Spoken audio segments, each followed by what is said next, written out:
भक्ति प्रेम कर्मजन्य अर्थात किसी साधन विशेष का फल नहीं है।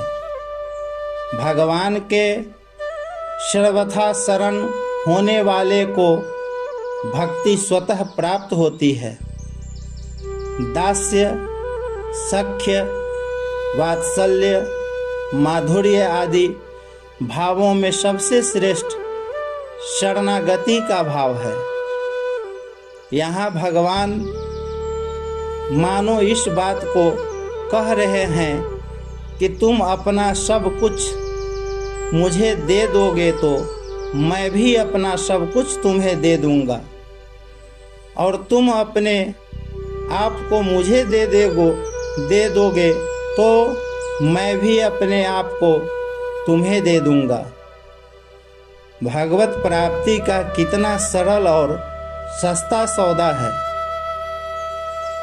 अपने आप को भगवत चरणों में समर्पित करने के बाद भगवान भक्त की पुरानी त्रुटियों को याद नहीं करते हैं तो वर्तमान में साधक के हृदय का दृढ़ भाव देखते हैं। रहति न प्रभु चित्त चूक किए की, करत सुरति सै बार हिए की।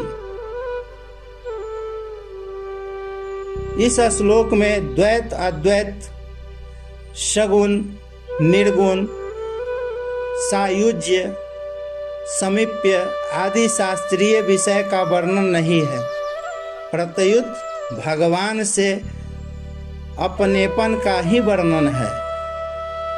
जैसे भगवान के जन्म कर्म की दिव्यता को जानने से भगवत प्राप्ति होने का वर्णन है। केवल भगवान ही मेरे हैं और मैं भगवान का ही हूँ, दूसरा कोई भी मेरा नहीं है और मैं किसी का भी नहीं हूँ। इस प्रकार भगवान में अपनापन करने से उनकी प्राप्ति शीघ्र एवं सुगमता से हो जाती है। अतः साधक को केवल भगवान में ही अपनापन मान लेना चाहिए, जो वास्तव में है। चाहे समझ में आए अथवा न आए, मान लेने पर जब संसार से झूठे संबंध भी सच्चे प्रतीत नहीं होने लगते हैं, फिर जो भगवान का सदा ही सच्चा संबंध है वह अनुभव में क्यों नहीं आएगा, अर्थात अवश्य आएगा। शंका जो भगवान को जिस भाव से स्वीकार करते हैं, भगवान भी उसे उसी भाव से बर्ताव करते हैं।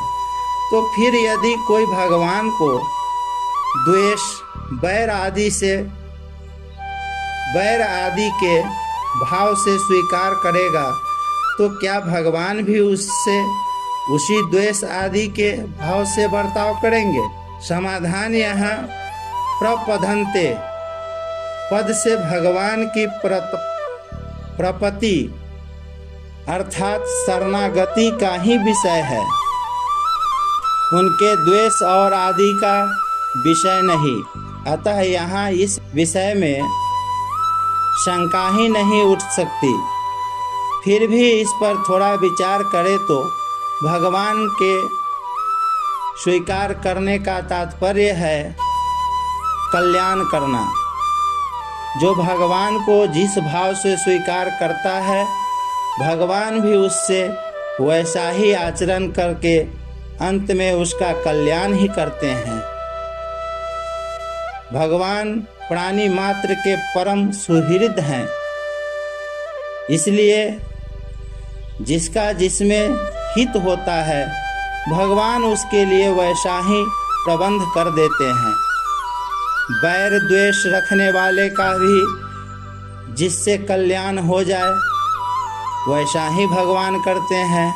बैर द्वेष रखने वाले भगवान का बिगाड़ भी क्या कर लेंगे। अंगद जी को रावण की सभा में भेजते समय भगवान श्री राम कहते हैं कि वही बात कहना जिससे हमारा काम भी हो और रावण का हित भी हो। काजु हमार उतास हित होई। भगवान की सुहृदता की तो बात ही क्या है। भक्त भी समस्त प्राणियों के सुहृद होते हैं। सुहृद सर्वदेही नाम। जब भक्तों से भी किसी का किंचन मात्र भी अहित नहीं होता, तब भगवान से किसी का अहित हो ही कैसे सकता है। भगवान से किसी प्रकार का भी संबंध जोड़ा जाए, वह कल्याण करने वाला ही होता है, क्योंकि भगवान परम दयालु, परम सुहृद और चिन्मय है। जैसे गंगा में स्नान वैशाख मास में किया जाए अथवा माघ मास में, दोनों का ही महात्म्य एक समान है, परंतु वैशाख के स्नान में जैसी प्रसन्नता होती है, वैसी प्रसन्नता माघ के स्नान में नहीं होती। इसी प्रकार भक्ति प्रेम पूर्वक भगवान से संबंध जोड़ने वालों को जैसा आनंद होता है, वैसा आनंद वैर द्वेष पूर्वक भगवान से संबंध जोड़ने वाले को नहीं होता।